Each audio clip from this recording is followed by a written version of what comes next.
একই সাথে রোগীর ব্রেস্ট ক্যান্সার ও ওভারি ক্যান্সার সারিয়ে তুলে রোগীকে সফল জীবন দান করার নজির গড়ল সরোজগুপ্ত ক্যান্সার হাসপাতাল। এখন কড়া খবর শুনুন ডাক্তারবাবুদের অভিজ্ঞতা ও রোগীর কথা। দেখা যাচ্ছে কাপড়ের তলায় যেগুলো দেখা যাচ্ছে উপরটি যেগুলো দেখা যাচ্ছিল সেগুলো বাঁচিয়ে করা হয়েছে যাতে হাতটা অবশ না হয়ে যায়, হাতটা খুলে না যায়। এইভাবে যত্ন করে অপারেশন করলো। এরপর কি করা যায়? ব্রেস্টটা তোমার কমতে হলো, চলে গেছে, পেটের অসুখ কিন্তু এখন রয়ে গেছে। এইটা কি অপারেশন করে কিন্তু ওভারিয়ান ক্যান্সার চিকিৎসা কমপ্লিট হয়নি। এরপরে আমি ডক্টর বলবো আপনারা কি করেছেন কি করে দেন। মিসেস ঘোষ তিনি যে ধরনের ক্যান্সারে ভুগছেন তাকে আমাদের পরিভাষায় বলা হয় হেরিডিটারি ব্রেস্ট ওভারি ক্যান্সার বা HBOC সিনড্রোম।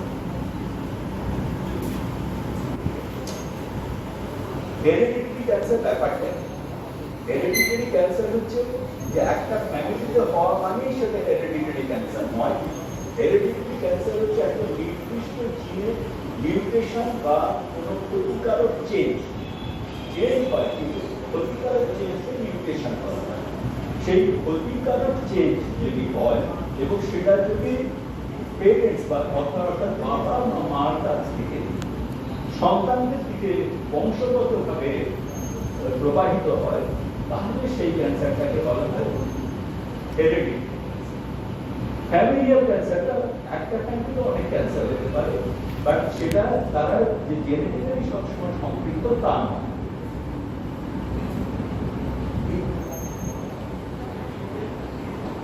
হেরিডিটারি ক্যান্সার যদি আমরা সমস্ত ক্যান্সারকে দেখি তাহলে হেরিডিটারি ক্যান্সার হচ্ছে সমস্ত ক্যান্সারে অ্যাপ্রক্সিমেটলি 10% মতো ক্যান্সার, যেটা বাচ্চাদের অনেকটা পরিমাণে বেশি, সেটা হেরিডিটারি। ব্রেস্টের ক্ষেত্রে যদি দেখি যত ব্রেস্ট ক্যান্সার আছে তার মধ্যে 5 থেকে 10% তারা হেরিডিটারি।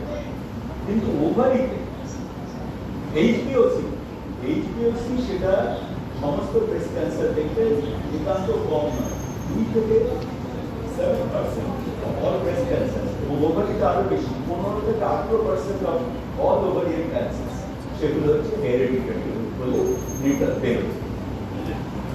বিএমএনের মধ্যে এই ওভারিয়ান ক্যান্সার দেখা যায়।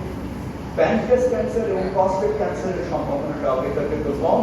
এখানে আরেকটা কথা বলে রাখা দরকার, যাদের BRCA মিউটেশন থাকে সেই রকম পুরুষদের মধ্যেও কিন্তু ব্রেস্ট ক্যান্সার ডেভেলপ করতে পারে, প্রস্টেট ক্যান্সার, সেইটাও আমাদের মনে রাখা দরকার। অর্থাৎ যদি একজন BRCA পজিটিভ মহিলার ছেলে থাকে, তার ছেলের ব্রেস্ট ক্যান্সার হতে পারে, তার ছেলের প্রস্টেট ক্যান্সার হতে পারে, কাজে তারও টেস্ট করা দরকার।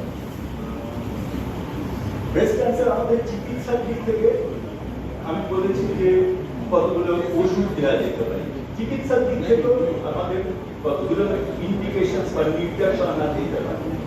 যেমন ব্রেস্ট ক্যান্সারে আমরা জানি যে আজকালকার দিনে ব্রেস্টটাকে যদি অপেক্ষাকৃত ছোট থাকে, আর্লিয়ার স্টেজ থাকে, তাহলে পুরো ব্রেস্ট বাদ দেওয়ার প্রয়োজন নেই। আমার ছেলে অসুস্থ ছিল, বাড়িতে অনেকেই অসুস্থ ছিলেন, এই জন্য অনেক হসপিটালে যেতে হয়েছে, ট্রিটমেন্টের ব্যবস্থাও করেছি। কিন্তু এখানে আমাকে আমার দাদা অনেক জায়গায় নিয়ে গিয়েছিল, কোথায় আমি পছন্দ করবো সেখানে। শেষ আমার সব জায়গা দেখে মনে হলো সব কমপ্লিট একটা হসপিটাল, সেখানে আনন্দ নেই, কিচ্ছু নেই, শুধু ট্রিটমেন্ট আছে, একটা মেকানিক্যাল তখন আমরা এখানে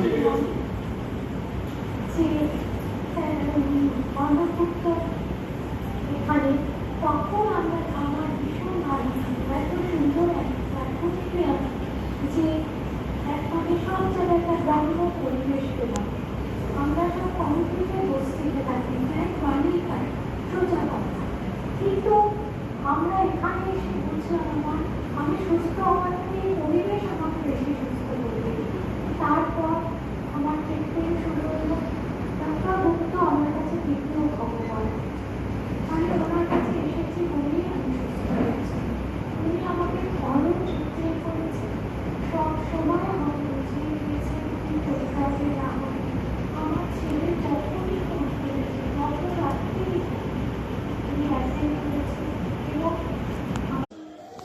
আপনি কি আপনার খবর সরাসরি সম্প্রচার করতে চান অথবা আপনার এলাকার খবর দেখাতে চান?